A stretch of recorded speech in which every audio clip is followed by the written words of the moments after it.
Bonjour à tous, je m'appelle Pauline Tourté. Je fais partie des responsables d'une église en Ardèche et je suis membre du réseau des ministères de guérison de l'AIMG. Aujourd'hui, je voulais vous parler du sujet de la joie. Si vous êtes familier avec la Bible, vous avez dû voir qu'elle parle régulièrement de la joie. Elle nous exhorte à être dans la joie. L'apôtre Paul, il dit même « Réjouissez-vous toujours, je le répète, réjouissez-vous ». Et pourtant, nous manquons souvent de joie. Moi, personnellement, souvent, je manque de joie. Je la cherche ici et là.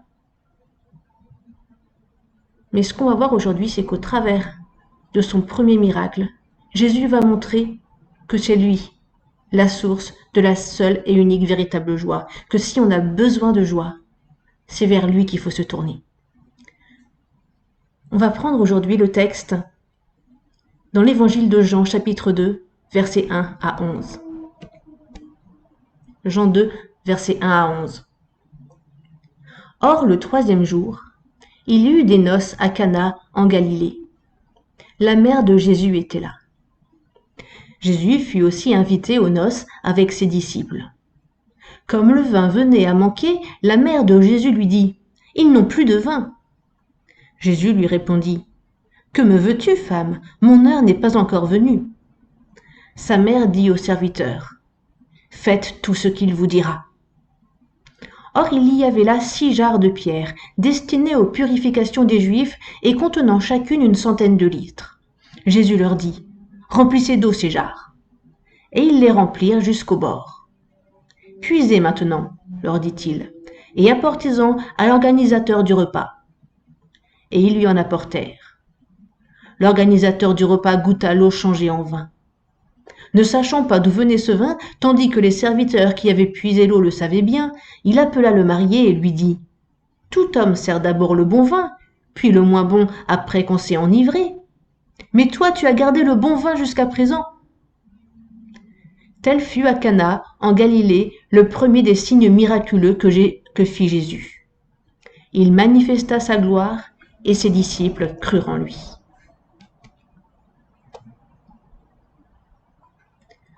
Alors Jésus, il s'est précédemment choisi plusieurs disciples qui ont décidé de le suivre, et les voilà invités à un mariage. La mère de Jésus est également présente. La fête se déroule bien, tout le monde est content, mais tout à coup un problème survient. On s'aperçoit que les réserves de vin s'amenuisent. Bientôt, il n'y en aura plus. Un mariage sans vin était impensable à leur époque, dans leur culture. L'absence de vin, pour les mariés, ça allait être un vrai déshonneur, pour les mariés, pour la famille, ceux qui organisaient le mariage. Et Marie, la mère de Jésus, n'a pas expliqué ça à Jésus, parce que tout le monde le sait. Elle lui dit simplement, il n'y a plus de vin. Tous deux savent bien ce que ça signifie pour la fête. Le vin était dans la culture hébraïque le symbole de la joie. En effet, on lit dans le psaume 104, verset 15, « Le vin réjouit le cœur de l'homme et fait resplendir son visage. » Alors est-ce que pour vous c'est facile d'être dans la joie? Est-ce qu'aujourd'hui vous êtes dans la joie? Est-ce qu'au quotidien vous êtes dans la joie? Quelle est votre réserve de joie? Est-ce que vous en avez encore disponible ou est-ce que vous vous sentez à sec dans le besoin de ressentir une vraie joie? Si c'est le cas, Jésus est la solution. Parce que la joie est importante pour Dieu. Elle fait même partie des fruits de l'esprit, comme on le voit en Galates 5, verset 22. Mais le fruit de l'esprit, c'est l'amour, la joie, la paix, la patience, l'amabilité, la bonté, la fidélité, la douceur, la maîtrise de soi. La loi ne condamne certes pas de telles choses. Puisque l'esprit est la source de notre vie, laissons-le aussi diriger notre conduite. Ça veut dire que la joie fait partie de Dieu et que la joie, par le Saint-Esprit, doit faire partie de la vie des croyants. Laissons le Saint-Esprit nous diriger et nous remplir de sa joie. C'est ce qu'a fait Marie. Elle va voir Jésus et lui demande indirectement de ne pas permettre que le vin symbole de joie ne vienne à manquer définitivement. Alors qu'elle n'a pas encore vu Jésus faire le moindre miracle. C'est le premier miracle de Jésus. Mais Marie sait que Jésus peut faire quelque chose. Et par sa remarque à Jésus, elle lui fait d'ailleurs comprendre qu'il doit faire quelque chose. Et c'est pour ça qu'il va la reprendre aussi de manière un petit peu virulente. Que me veux-tu, femme? Mais quelle foi avait Marie? Elle n'a pas besoin d'avoir vu le moindre miracle pour croire que Jésus peut en faire un aujourd'hui dans cette situation et qu'il va le faire. Et je crois que souvent on est bien différent de Marie. On a souvent tendance à croire que ce que nous avons déjà vu ou au mieux entendu dire, ça c'est possible. Mais est-ce qu'on croit que Jésus peut faire absolument tout? Je pense qu'on a relativement facilement tendance à croire que Jésus peut guérir un mal de tête. Mais croyons-nous qu'il pourrait par exemple créer une jambe à quelqu'un qui n'en a qu'une pour une raison ou une autre? Donner un rein à quelqu'un qui en a besoin d'un? Personnellement, je reconnais que j'ai pas la foi de Marie. Il y a quelques mois, j'étais en week-end à Paris et j'étais pleine de foi dans le fait que Dieu il voulait guérir les malades. Et je regardais autour de moi, justement, pour voir si l'une ou l'autre personne avait un besoin évident de guérison, pour pouvoir prier pour elle, voir Dieu agir. Et à ce moment, j'étais dans le bus, et il y a une personne qui entre. Cette personne, elle avait qu'une jambe. Et là, je me suis dit alors, ça c'est trop. Je suis prête à prier pour des personnes malades, pour des douleurs diverses et variées, mais je vais quand même pas prier pour cette personne à qui il manque une jambe. Qu'est-ce que je vais faire? Je vais prier pour que sa jambe repousse. Jésus va quand même pas lui faire repousser là une jambe. Et du coup, j'ai rien fait. Parce que j'avais pas la foi. Du coup, je croyais pas que Jésus pouvait tout faire.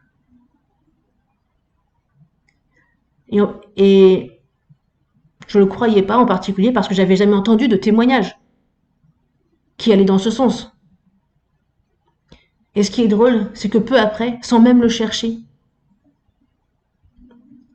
j'apprends que le célèbre évangéliste Smith Wigglesworth, il avait vu une vraie jambe repoussée chez une personne qui avait une jambe de bois. Autour de la jambe de bois, tout à coup, il y a la chair qui s'est mise à se former et au final, la personne unijambiste se retrouve avec 2 vraies jambes. Alors oui, ça montre la force du témoignage. Quand on entend parler de quelque chose, on se dit Dieu peut le refaire. Mais on ne doit pas être dépendant des témoignages. Les témoignages, ils augmentent la foi. Oui, si Dieu l'a fait une fois, pourquoi ne le referait-il pas à nouveau? Il l'a fait pour telle personne, il peut le faire pour moi. Oui, c'est bien d'écouter des témoignages, de se remplir pour augmenter notre foi. Mais ce qui est incroyable, c'est que Marie n'a pas besoin du moindre témoignage pour savoir ce que Jésus va faire. Jésus n'a encore fait aucun miracle. Elle ne sait pas comment Jésus va le faire, mais elle sait qu'il va faire quelque chose. On le voit au verset 5, puisqu'elle dit aux serviteurs, faites tout ce que Jésus vous dira. Jésus dit en Jean 11, verset 40, si tu crois, tu verras la gloire de Dieu. Et c'est exactement ce que fait Marie. Elle croit d'abord et le miracle vient ensuite. Et c'est pas l'inverse. C'est pas je veux voir un miracle et ensuite je croirai. Crois et tu verras la gloire de Dieu. La foi de Marie ne se base pas sur ce qu'elle a vu ou entendu. Sa foi se base sur sa connaissance de Jésus. Elle connaît son Fils. Au fur et à mesure des années, elle a bâti une relation suffisamment solide et profonde pour savoir que Jésus peut faire quelque chose et ne permettra pas que ce mariage s'achève ainsi. Est-ce qu'on a cette connaissance de Jésus? Est-ce que nous aussi on a construit cette relation avec les années, avec le temps, avec l'intimité, tout ce temps passé auprès de Jésus, dans la parole? Sur quoi se base notre foi? Même si les témoignages ont une force incroyable, moi personnellement j'aime me nourrir de témoignages de ce que Dieu a fait, ce qu'il fait encore aujourd'hui, Mais notre foi doit avant tout se baser sur Jésus, sur Dieu tel qu'on le découvre dans la Bible. La Bible est complète et suffisante pour qu'on ait la foi. Et c'est l'étude de la Bible, les temps passés avec Dieu, qui doivent en premier nourrir notre foi. Marie a la foi en son Fils, alors que pourtant c'est apparemment pas le bon moment, puisque Jésus répond à sa mère « Mon heure n'est pas encore venue ». Mais ça, c'est intéressant. Ça veut dire que même si le moment semble mal choisi, Jésus ne va pas te laisser dans le manque. Il ne va pas te laisser manquer de joie si tu viens à lui. Il n'y a pas de mauvais moment. Il va agir. Alors as-tu la foi aujourd'hui pour ton miracle? Même si tu n'as jamais entendu dire que Jésus l'avait déjà fait. Es-tu prêt à croire? Si tu as besoin d'un miracle dans ta vie, es-tu prêt à croire d'abord pour voir ensuite Dieu agir de manière glorieuse? Si c'est le cas, demande maintenant à Jésus ton miracle avec foi. Si tu as besoin de guérison physique, je te propose de poser maintenant ta main à l'endroit concerné. Si c'est une guérison intérieure, pose ta main sur ton cœur. Je vais maintenant prendre un petit moment pour prier pour toi. Seigneur Jésus, tu vois toutes ces personnes qui ont besoin d'un miracle. Et je prie maintenant, par ton Saint-Esprit, je prie que tu leur donnes ce que leur cœur désire, que tu leur donnes la restauration intérieure.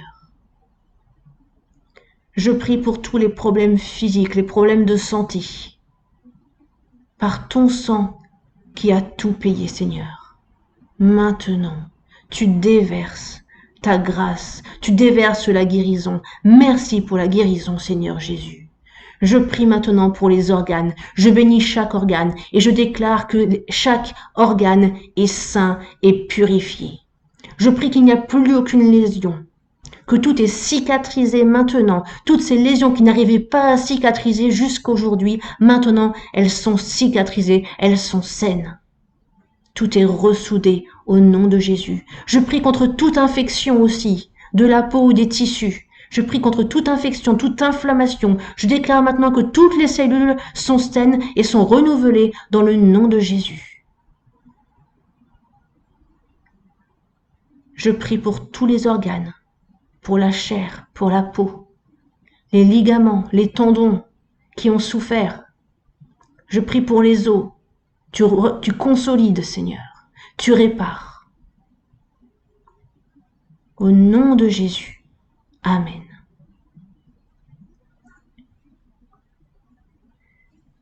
Et on va arriver au miracle de Jésus. Jésus demande alors aux serviteurs de remplir d'eau les 6 jarres de purification qui sont là.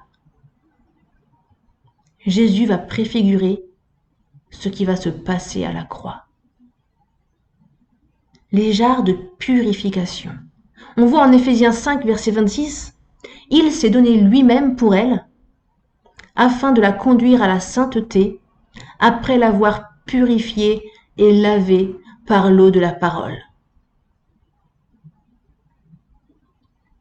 L'eau de la parole s'est changée en vin.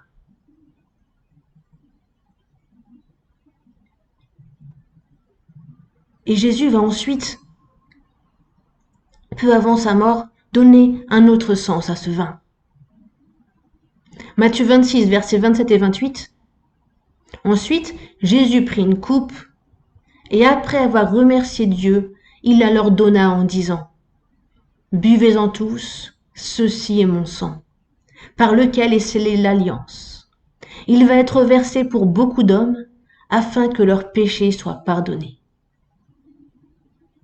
Donc lors du dernier repas de Jésus avec ses disciples, avant son arrestation et sa crucifixion, Jésus va leur dire, vous savez que le vin, c'est le symbole de la joie, mais le vin, à partir de maintenant, c'est aussi le symbole de mon sang versé, mon sang qui va être versé pour chacun, pour que vous soyez purifiés.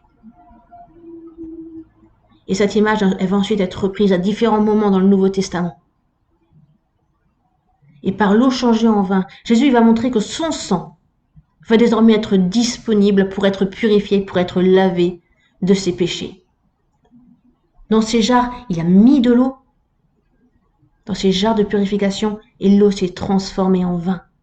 Ce vin est disponible, le sang de Jésus est disponible.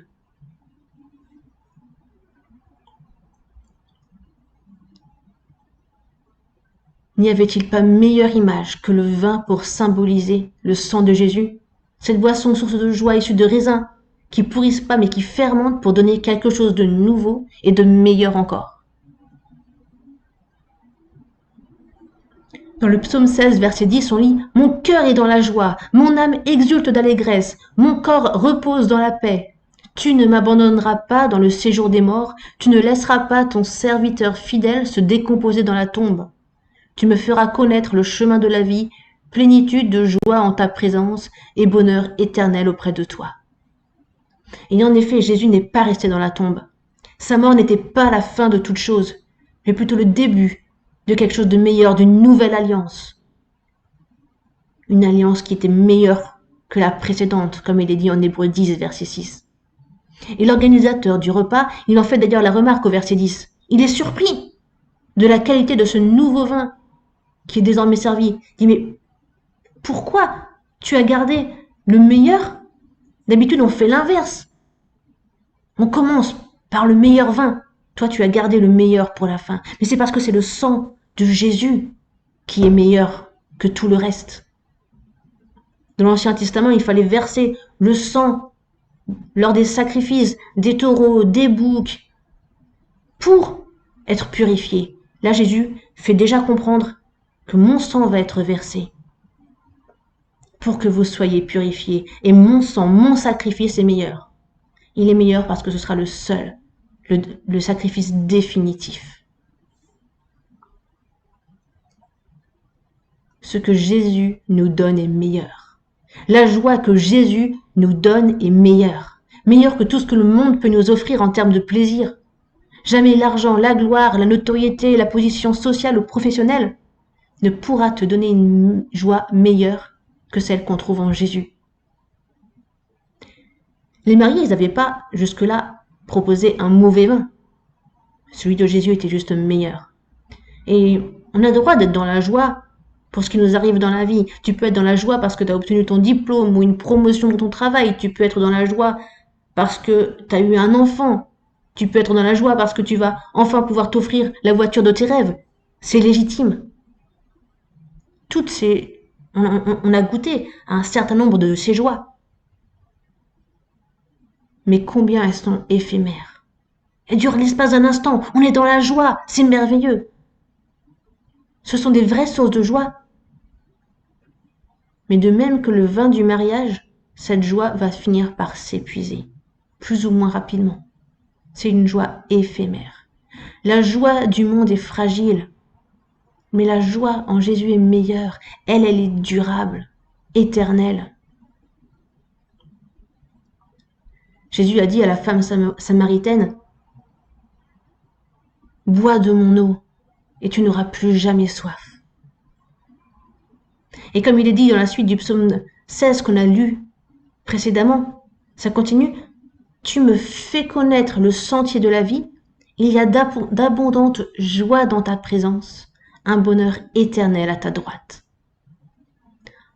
De même que les mariés avaient besoin de vin, nous avons besoin de la vie qui est en Jésus. Nous avons besoin de vivre dans cette alliance qui est meilleure que la précédente. L'homme cherche de tout temps la joie. C'est normal, c'est inscrit dans l'homme. On a besoin, on a envie d'être joyeux. Tout le livre de l'Ecclésiaste dans la Bible, c'est une recherche de la joie, du sens de la vie.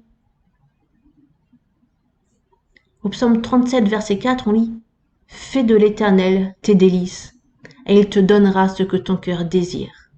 Recommande ton sort à l'Éternel, mets en lui ta confiance, et il agira. » C'est en Jésus qu'on peut recevoir cette joie.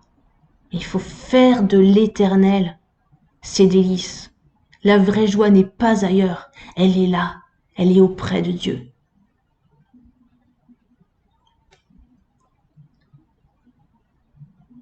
J'aimerais prier maintenant.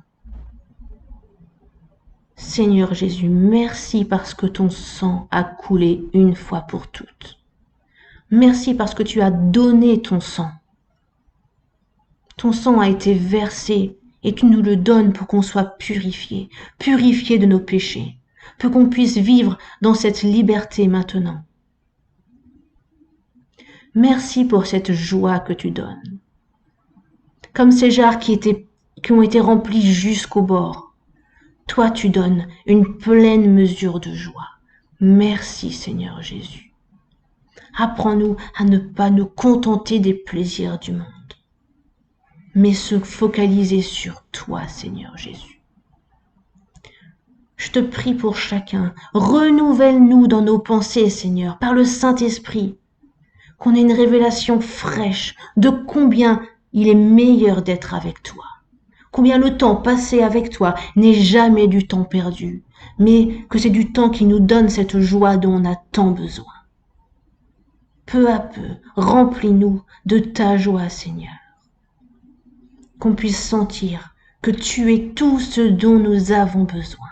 Merci, merci pour ton miracle, Seigneur, que tu veux nous donner encore aujourd'hui. Au nom de Jésus, Amen. Alors, si vous avez été béni durant cette vidéo, n'hésitez pas à mettre un like, n'hésitez pas à mettre un commentaire en bas de la vidéo. Si vous avez encore besoin également de guérison, mettez un commentaire, je les lis, j'y réponds, je prierai encore pour vous. Et je vous souhaite vraiment une bonne journée, soyez bénis.